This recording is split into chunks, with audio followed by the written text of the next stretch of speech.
What if I told you the most controversial moments in the NHL involved some of the league's biggest stars, players you'd never expect to break the rules? You won't believe the lengths these stars went to in order to bend the system. In the next few moments, I'm going to reveal how some of the most respected NHL players used shocking tactics to exploit the system and how these incidents made us question the true integrity of the game. From a sneaky goalie trick to a veteran's performance-enhancing substance scandal, you'll be on the edge of your seat as we dive into the behind-the-scenes of these unbelievable events. Let's get started. Imagine this. You're playing an intense game and the opposing team is on a fast break. Everything is riding on that one crucial moment. But then, bam, the net comes loose. And just like that, the momentum is gone. In 2023, Matt Murray, the Toronto Maple Leafs goalie, did exactly that. During a game against the New Jersey Devils and again against the Minnesota Wild, Murray was accused of intentionally dislodging his net to stop the play. At first, it looked like a minor mistake, but as the games went on, fans and coaches began to notice a pattern. Whenever the opposing team was on the attack, the net would mysteriously come loose. This tactic, while subtle, wasn't just about stopping the game. It was a strategic move to throw off the rhythm of the opposing team. Coaches and fans started questioning whether Murray was exploiting the game's rules to gain an edge. Was it a clever move to control the pace of the game, or was it a blatant cheat to disrupt play? The NHL wasn't quick to make a judgment, but the controversy was undeniable. Murray's actions caused a stir across the league and led to discussions about how much leeway goalies should have when it comes to accidentally knocking the net off. What made this incident particularly shocking was the realization that these types of tactics might be more common than we think in the high-stakes world of professional hockey. Could it be that other players were using similar methods to bend the rules? The debate raged on, and Murray became a symbol of how even the best players could manipulate the system when they needed to. Now, let's talk about one of the most shocking suspensions in recent NHL history.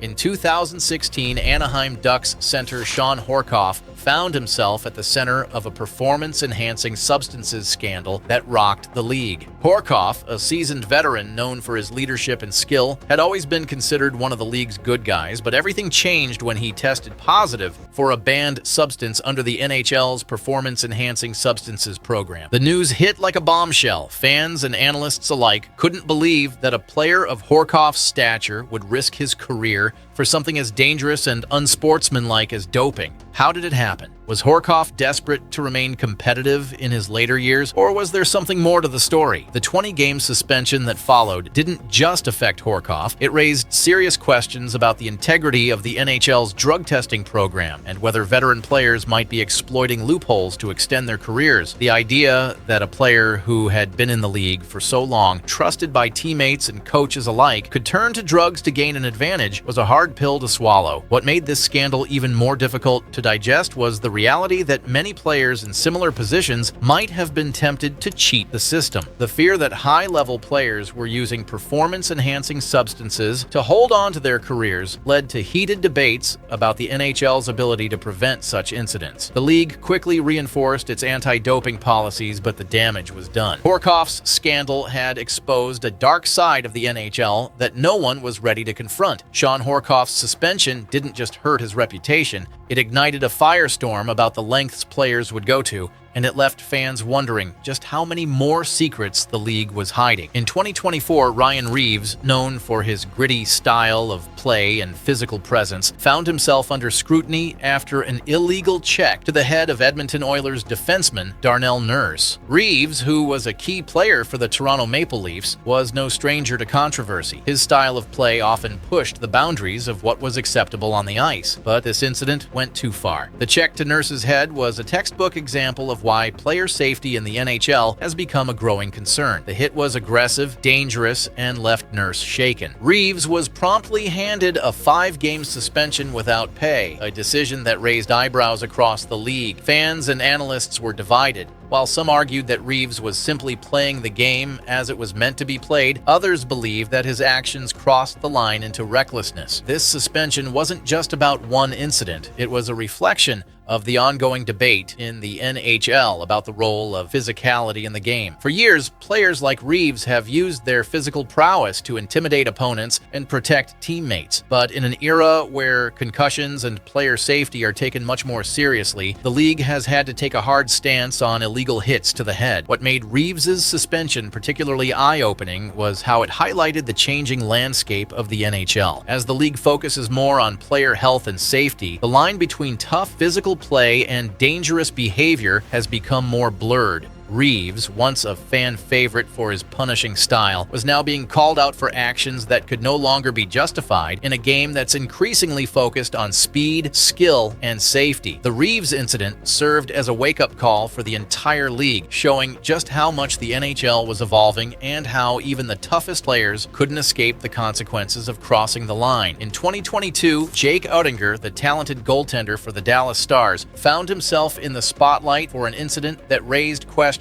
about the tactics goalies might use to gain an edge in a game. During a crucial match, Oettinger removed his helmet during play, resulting in a delay of game penalty. It was an unusual move that sparked a heated debate. Was Oettinger just playing within the rules, or was he exploiting a loophole to disrupt the flow of the game? The penalty for delay of game was handed out, but the bigger issue was the timing and the way Oettinger's move appeared to have been calculated. Goalies, after all, have a unique role in the game. They're not only responsible for stopping pucks, they're often the last line of defense when it comes to maintaining momentum. If a goalie can delay the game at the right moment, they can break the rhythm of an opposing team's attack and shift the momentum in their favor. The controversy surrounding Oettinger's helmet incident wasn't just about one penalty. It spoke to a larger issue within the NHL, the strategies players sometimes use to manipulate the game. While many fans understood that Oettinger wasn't directly cheating, there were plenty who felt that removing his helmet mid-play was a calculated move to buy time, causing disruption without technically breaking any rules.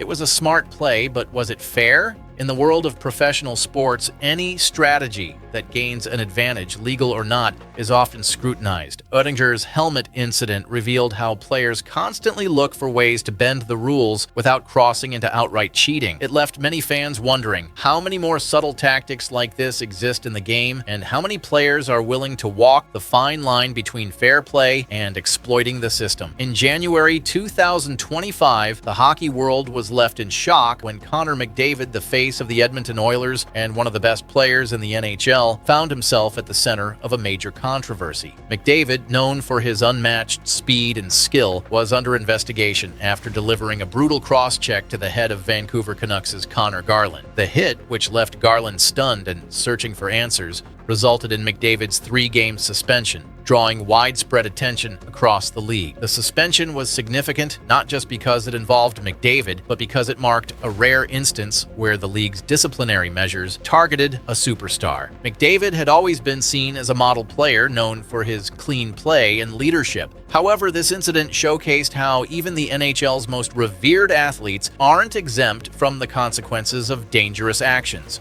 What made the situation even more intriguing was McDavid's decision not to appeal the suspension. Instead of challenging the league's ruling, he accepted the punishment, acknowledging that his actions had gone beyond what was acceptable. This rare moment of accountability from one of hockey's biggest stars made waves and offered a glimpse into the pressures even the best players face when trying to maintain their reputation in a sport that demands so much. The fallout from the McDavid incident was felt throughout the league as fans and analysts debated whether the hit was a result of frustration or simply an out-of-character mistake. Regardless of the motivation, the suspension sent a clear message. The NHL was committed to ensuring player safety, and no player, no matter their stature, could escape the consequences of reckless play. This incident was a reminder of the fine line players walk in the fast-paced world of professional hockey, where even a momentary lapse in judgment can lead to severe repercussions. In 2020, the Tampa Bay Lightning pulled off a controversial move that would spark heated debates about the integrity of the NHL's salary cap system.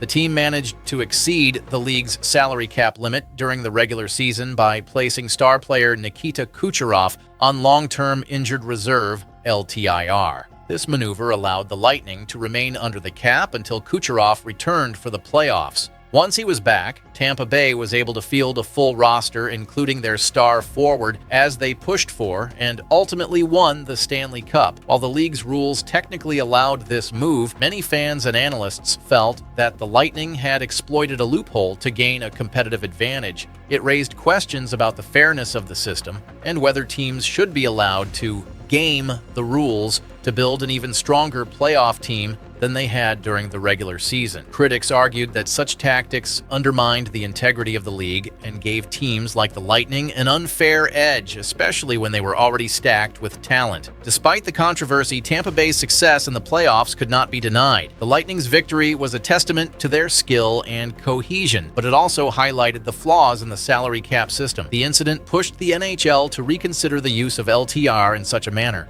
and prompted calls for changes to prevent future loophole strategies from overshadowing the sport's true competitive spirit. As teams continue to navigate the complexities of the salary cap, Tampa Bay's 2020 victory will go down in history as one of the most debated championships in the modern era. It was a masterstroke by the Lightning, but whether it was fair play is still a question that looms large in the NHL's future. From Matt Murray's tactical net dislodging to Tampa Bay's controversial salary cap manipulation, these incidents have shown that the NHL is far from immune to players bending or even breaking the rules. But what do you think? Was it all just part of the game, or did some of these players go too far? Let us know in the comments, and don't forget to like, share, and subscribe for more of the biggest and most shocking stories from the world of hockey. What's next in the world of cheating the system? Stay tuned to find out.